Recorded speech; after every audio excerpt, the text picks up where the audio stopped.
सबसे पहले मैं पुलवामा के आतंकी हमले में शहीद जवानों को आदरपूर्वक श्रद्धांजलि अर्पित करता हूं। उन्होंने देश की सेवा करते हुए अपने प्राण न्योछावर किए हैं। दुख की इस घड़ी में मेरी और हर भारतीय की संवेदनाएं उनके परिवार के साथ है।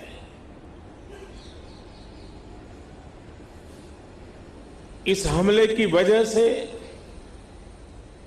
देश में जितना आक्रोश है, लोगों का खून खौल रहा है, ये मैं भली भांति समझ पा रहा हूं। इस समय जो देश की अपेक्षाएं हैं, कुछ कर गुजरने की भावनाएं हैं, वो भी स्वाभाविक है। हमारे सुरक्षा बलों को पूर्ण स्वतंत्रता दे दी गई है।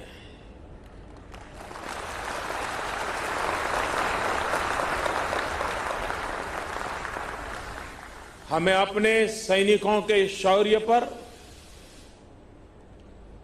उनकी बहादुरी पर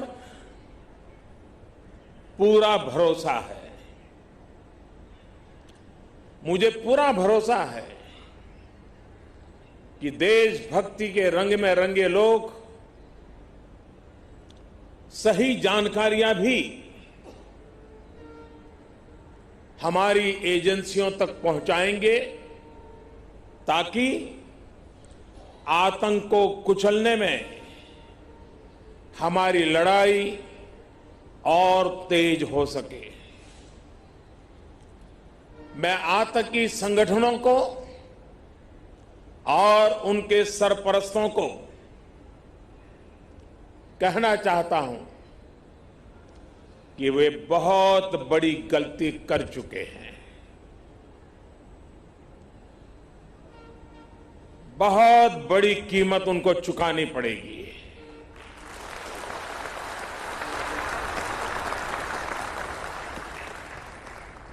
मैं देश को भरोसा देता हूं कि हमले के पीछे जो ताकतें हैं, इस हमले के जो भी गुनहगार हैं, उन्हें उनके किए की सजा अवश्य मिलेगी।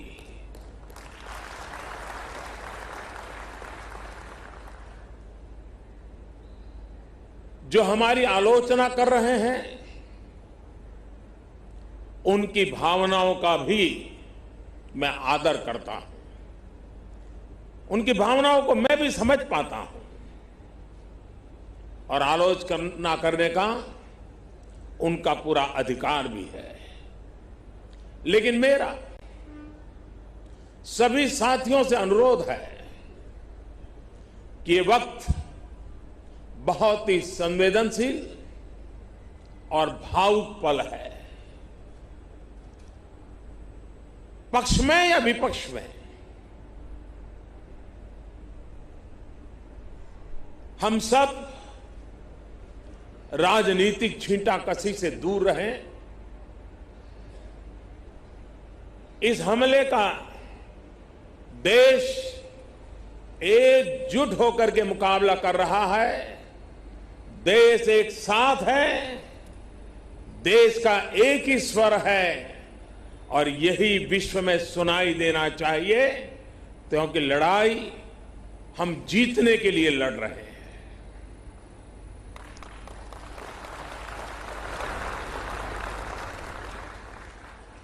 पूरे विश्व में अलग थलग पड़ चुका हमारा पड़ोसी देश अगर ये समझता है कि जिस तरह के कृत्य वो कर रहा है, जिस तरह की साजिश रच रहा है, उससे भारत में अस्थिरता पैदा करने में सफल हो जाएगा तो वो ख्वाब हमेशा हमेशा के लिए छोड़ दे। वो कभी ये नहीं कर पाएगा और न कभी ये होने वाला है।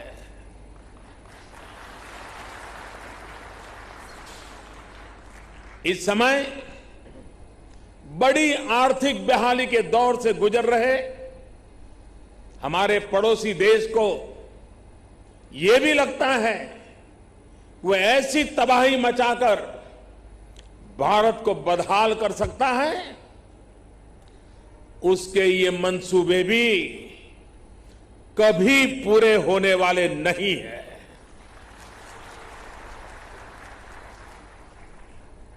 वक्त ने सिद्ध कर दिया है कि जिस रास्ते पर वो चले हैं वो तबाही देखते चले हैं और हमने जो रास्ता अख्तियार किया है वो तरक्की करता चला जा रहा है। 130 करोड़ हिंदुस्तानी ऐसी हर साजिश, ऐसे हर हमले का मुंह तोड़ जवाब देगा।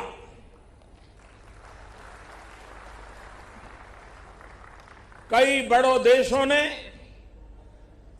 बहुत ही सख्त शब्दों में इस आतंकी हमले की निंदा की है और भारत के साथ खड़े होने की, भारत को समर्थन की भावना जताई है। मैं उन सभी देशों का आभारी हूं और सभी से आह्वान करता हूं कि आतंकवाद के खिलाफ सभी मानवतावादी शक्तियों को एक होकर के लड़ना ही होगा। मानवतावादी शक्तियों ने एक होकर के आतंकवाद को परास्त करना ही होगा।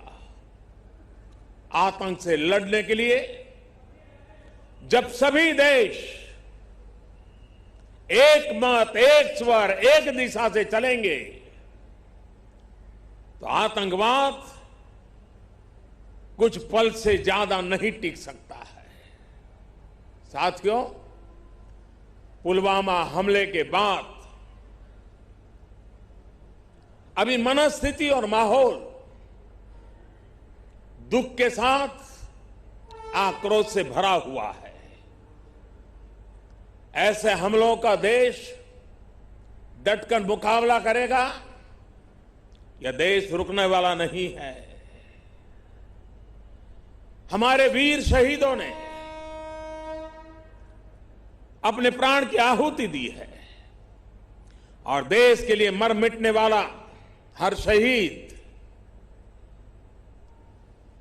दो सपनों के लिए जिंदगी लगाता है। पहला, देश की सुरक्षा, दूसरा, देश की समृद्धि।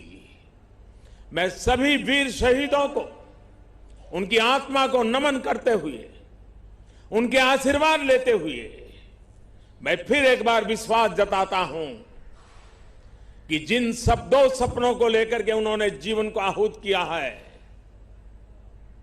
उन सपनों को पूरा करने के लिए हम जीवन का पल पल खपा देंगे। समृद्धि के रास्ते को भी हम और अधिक गति दे करके, विकास के रास्ते को और अधिक ताकत दे करके हमारे इन वीर शहीदों की आत्मा को नमन करते हुए आगे बढ़ेंगे।